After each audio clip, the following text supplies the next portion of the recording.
Hey guys, so today you and I are going to talk about full lifecycle API management. So let's get into it. So the question in question was, Frederick, do you think that full lifecycle API management is dead? I'm going to be honest with you, I had never heard that term and I had to look it up. So based on my very thorough Google search, it is the idea of designing an API and sort of having an oversight of how its life cycle is going to look from the start all the way until it gets deprecated. And all I can say is that, in my opinion, at the very least, I have to this day never seen a project that planned for when it's no longer there. Never. Not even once. And I think that that is sort of natural because you don't really think so much about, okay, so if this doesn't go the way we want it to or something better comes along, like you don't plan, like, I mean, on your first day, you're pretty busy just planning how it's going to look now and maybe a few, like a little while into the future, perhaps. It's not that common that you're going to sit and think about how is it going to look in, when it's time to deprecate it. And so the way I see it, at the very least, is that no, it's not dead. It's just happening in a way that is less waterfally, if I may say so. Like you don't really plan for it, but it does happen. So what I usually say is that when it comes to software developers, I argue that they work a little bit as what I've seen the default is for UX and UI designers, a similar sort of beast. And that is that they work on a product by product basis, basically. So the observation I have made is that when you give a software developer or a designer for that matter, like as a work task, or you're going to design this, or you're going to build this, or you're going to make this thing, right?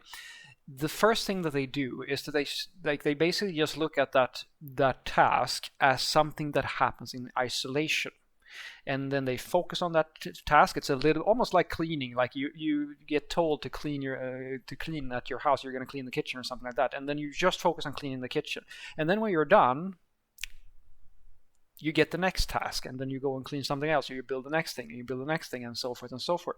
Now the problem with that, because that is a very natural way, like it's a task-based system where you just check boxes and everything just sort of happens sequentially, right?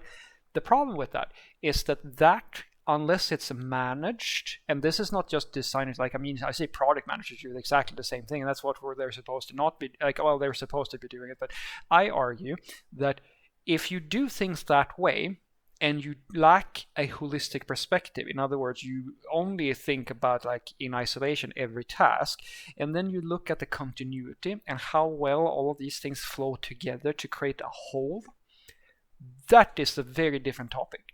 That is the thing that it's a phenomenon that I've started learning about from various artists I've seen online, where they say, like, you should do something like blockouts. So you get a basic idea of the holistic picture first, because if you start getting into, like, if you're going to draw something or paint something or so forth, if you focus too much on one area, you start getting like tunnel vision. You start getting like really not, you develop one part of your art to the point where it's so detailed and so great that you exhausted all your creative energy, and then the rest of the painting is going to look like absolute shit because the detail levels and the work that you put in on one segment is so high in comparison to the rest of the thing that it looks kind of wobbly. That phenomenon, that is what I see all the time with APIs as well. Exactly the same thing. The reason I argue that, this is me guessing now, guys, this is why I think REST became a thing in the first place. Because originally, one of the most common patterns, and it still is a common pattern to be honest with you, like a lot of our APIs, they were RPC styles, where basically every endpoint is just a function name. And the criticism there is, of course, that over time you get a lot of functions that do a lot of wacky, funky things. And what I argue is that the thing that REST sort of helped us do was to try to keep down the amount of endpoints that you're creating for various purposes. Because if you're doing an RPC, you can have a like people start doing really weird things, like getting a listing something. There's 3 or 4 or 5 different ways of listing something, because there are various ways of logic, or like the various composition of logic that needs to be executed in that listing. And listing can be a very difficult thing, but if you use REST, for example, and you give someone query parameters that they can use to mutate their query, the API surface stays simpler, and you give more power to the consumer so they can sort of tweak their own thing. You're basically, I like to say, a REST API, a really well working REST API, is basically just a very controlled way of querying a database from an external network, or like some other party, right? And so what I argue is that due to the fact that this phenomenon happens where people don't really think about their APIs as a product, like if you think about it as an artist has to deliver a single piece of art that in its entirety looks aesthetically pleasing, because if they don't, nobody's going to appreciate the art. Because you look at, when you consume a piece of art, like a picture, an image, or like a song or something like that, usually you're looking at the whole thing. But when you are creating it, you have to usually, or you usually do, you segment it into smaller pieces. And we engineers, this is how you build really shitty cars and shitty airplanes and stuff like that. You have so many people working on this big airplane or this big system, right? And each of them, of course, have different varying skills and stuff like that. But let's just assume that they are all roughly good at what they do. If they don't communicate with each other, and someone builds something and they don't have the understanding of or they don't really understand that other people around them, like their part is going to have to fit in with their parts and stuff, like everything has to fit together like a puzzle, basically. What happens is that you get a mismatch.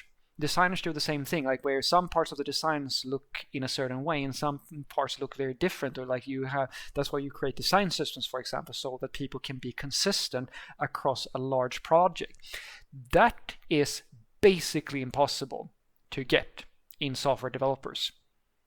And so what usually happens is that like when it comes to time to deprecate and so forth, that's why you usually on average see a lot of systems, like at least in my opinion, like a lot of APIs we have, like, documentation is outdated, you have a range of different endpoints and so forth, because I argue that API design should be approached exactly the same thing as product design. You are selling a product, and if you think about it as yourself, like if you were to consume an API, what features would you like, what endpoints do you need, and so forth and so forth. And thinking about it as a product will make you think about things such as, for example, versioning of the API.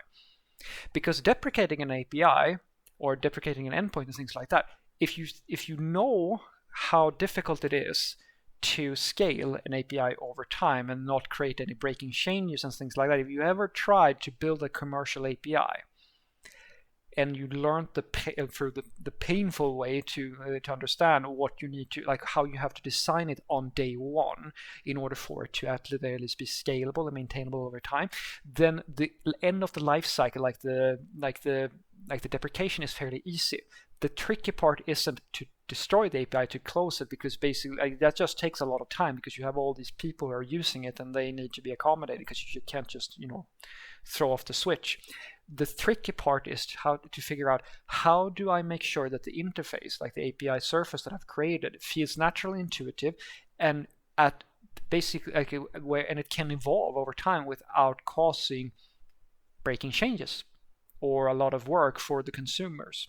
Because the consumers, as I said, guys, if you have a commercial API, you can go and look at the posts made by the commercial API providers of the world. They have this, like they really have to get this down, because you can't just say, hey, we're going to introduce a breaking change to our API every other week, and that is what happens in an average IT company, where usually you have maybe 1 or 2 other systems. Like what they basically do is that we're going to break this thing, or they have to hack it together somewhere, because they're not thinking about their API as something that is dependent on something else. Because we software developers, as I said, we're very used to being able to just change things as we want them in our own code, and it requires a little bit of a reality check when you're designing an API. And you have to remember that this interface is not like your interface in your source code. This is not something you can just change without any consequences, and you have to think about that when you're designing things. That thing there, if you can get that down, Well, as I said, very few people can. So I would argue that full lifecycle API management, it is there. It's just that for most software developers, it's more ad hoc. Like they don't think ahead like that. They think in terms of, okay, for right now I need that endpoint. Next time I need that endpoint. Next time I need that endpoint. They sort of just do it without any foresight. So what I want you to take away from this is that I would say if your definition of full lifecycle API management is that people are doing it like at the first meeting, then it's dead as fuck. It's been dead forever, basically, I argue, because at least I have never seen anybody, like even the architects who love nothing more than sit in meetings and plan for years and years and years, have ever talked to me at the very least about how are you going to deprecate this thing. Usually the question is, okay, so what are the requirements that you're going to need on day one? And most people leave it at that, honestly, because we're supposed to be lean and agile now, not planning to the future. And when we inevitably do plan into the future, because nobody is perfectly lean anyway, the thing that usually happens is that you don't talk about the API surface and stuff like that, but I argue that that is the most important thing you can do. Having a good understanding of how the people who create commercial APIs design their systems and how they make sure that they can scale it and add functionality and make updates and patches and stuff like that without impacting the consumers all that much, and understanding that you should almost treat your API as like this immutable interface that should always be backwards compatible. That's not always possible, but as much as humanly possible. If those restrictions are there when you are working on each piece of your product, because you're just shipping things without really thinking about the whole thing usually when you're in work mode, that is the best thing you can do. Honestly, the deprecation is super easy if you know how you can version like endpoints and then nicely transition people over to new versions and like handle all that stuff, then deprecation is super easy. Have a great day.